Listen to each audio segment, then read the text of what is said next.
What's up, y'all? I'm Baratunde. Back here in the studio, we have Bethany Cosentino, half of the band Best Coast. What's up, Bethany? Not much. How are you? I'm super well, thank you. Good. So this election season, there are a lot of topics that have become more inflamed, and one of them is reproductive rights. In part because we have our first woman presidential nominee of a major party. In part because we have Donald Trump. In part because we have the Republican Party that has an open opposition to places like Planned Parenthood. What do you think voters who care about reproductive rights should keep in mind as they prepare to vote this year? I would say that the number one thing to keep in mind, 2 words, Supreme Court. You really need to remember that you're voting really for a Supreme Court because on one side we have somebody that's going to put forward-thinking, liberal people in the Supreme Court. On the other side, we have somebody that's going to basically put people in there that are going to repeal constitutional rights to us as American people. And, I would just say that make sure you do your research and, yeah, that's about it. Supreme Court. That's really like what I keep telling people. Just remember that that is like essentially what you're voting for at this point. Courts matter. They've mattered in Texas for the past several years, and recently some rulings there were overturned to kind of re-grant access to reproductive and abortion rights. There are a lot of states where that's still very difficult. What's at stake for people who don't have access to either abortion or the larger category of reproductive health access? I mean, one of the biggest things that's at stake is people going to the lengths of having procedures done unsafely, having procedures done illegally. One of the things that I think is so mind-blowing is that a place like Planned Parenthood is really there to offer preventative services. Everybody just has this idea that Planned Parenthood only does one thing, and actually 97% of the things that Planned Parenthood does are cancer screenings, giving out contraception, making sure that you don't need to take that step. Maybe they should update their motto, like we're 97% not abortion. Yeah, I mean, I just think that it's scary because it's like there are places where women are having to go and have illegal abortions and you can die. I mean, it's a huge, huge risk. And so I think that, if there are places where, again, it's your constitutional right to be able to have access to safe and legal health care, I really just think that, it just... Yeah, I don't know. I get to that point in this conversation where I'm just like, it starts like making me so angry that I'm like, what do you even say? But don't worry, I have things to say. Tell me about the anger. Like, why does it make you angry? As a woman, I would say it makes me angry because I know that if a man could have an abortion, I don't think that it would be like, oh no, you're not allowed to do that. I think it would just be like, of course you can do that. You're a man, you can do whatever you want. And I think that it's just like, it's frustrating as a woman and as a woman who's used Planned Parenthood before and as somebody that I would say like Planned Parenthood saved my life as a teenager. How so? Well, I had early stages of what could have become ovarian cancer, and that was caught by Planned Parenthood. Wow. If I had never, and this was at a time in my life where I wasn't fortunate enough to have health care, insurance, and all of this, and plus I was young, I was afraid to like tell my mom like, hey, I think I have something is wrong or whatever. And so it's just like the idea that they would just say like, okay, well, we want you to live a healthy and safe life. However, we're going to take away this place that can provide you with that just because they do this one thing and because you're a woman and you shouldn't get pregnant if you're not trying. It's just a whole, I don't know. I think there's like a Veep quote or like she said, like if men could have abortions, you could get them at the ATM. And I really think that that's like a very realistic. It'd be like Uber for abortions. You just basically like push a button and it would show up. Yeah. What role does class or financial security or stability play in discussions of reproductive health to you? I feel like the majority of people that use Planned Parenthood services are, underprivileged people. There's a lot of people of color that use these services. And that's another thing that's really stressful is that it's like, oh, you know, if you're a middle-class white person, it's like, there's no question, like, just go to the doctor. That's what you do.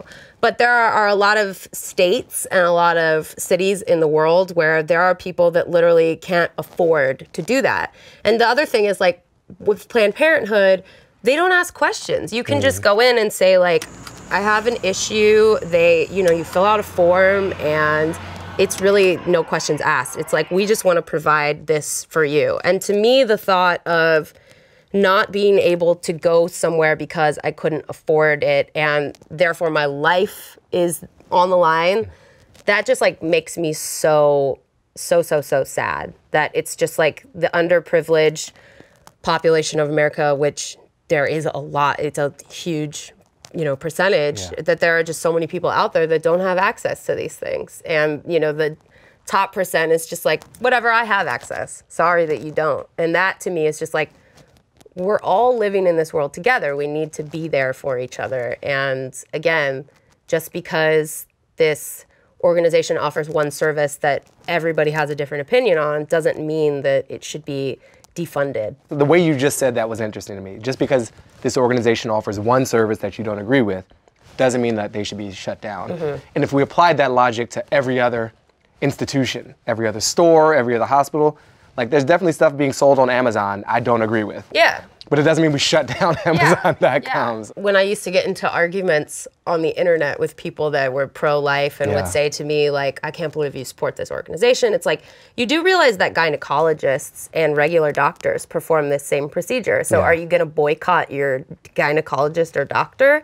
It's like, it's just people, I feel like people just have tunnel vision with the word Planned Parenthood. They think Planned Parenthood, abortion. And like I said, Planned Parenthood provides that, but they're also there to say, like, we want to help you not have to have that be your last resort. And if it is, that's okay. We're here for you, How does it make you feel when someone tries to separate your politics from your music, or your political voice from your musical voice? Well, I feel like in the era that we live in, if you are at all considered a celebrity, or if you're considered a person with a following and a voice, I feel like it's your duty to really speak up about things that are important and not to just post selfies all the time. It's like we can do that sometimes, but I feel like it's important because you have people looking at you and listening to you.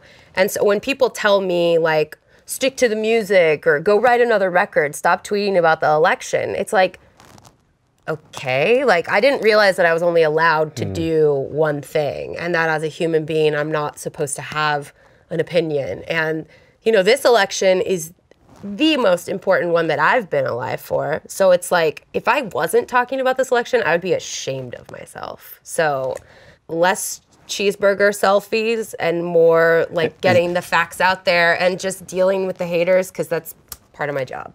One of the other topics that I've seen you posting about, speaking of social media, is mental health and access to mental health. And you've talked about your own history with bipolar, ADHD, and you interact with your fans a lot who also seem to be going through this. What is your, do you have a political take on health service access in that sphere that's similar to your reproductive health take? I mean, as a person that's suffered from mental illness since I was a teenager and somebody that has had a tremendous amounts of ups and downs, I know what it feels like to be in a position where you're just sort of like, oh my God, like, how do I control this? And I'm fortunate enough that I can afford, to have a therapist and a doctor and all of these things that are really necessary, I think, to people with mental health issues. But I do really feel like the reason I'm so outspoken about my anxiety and all of this stuff is because I know that there are so many people out there that deal with the same issues.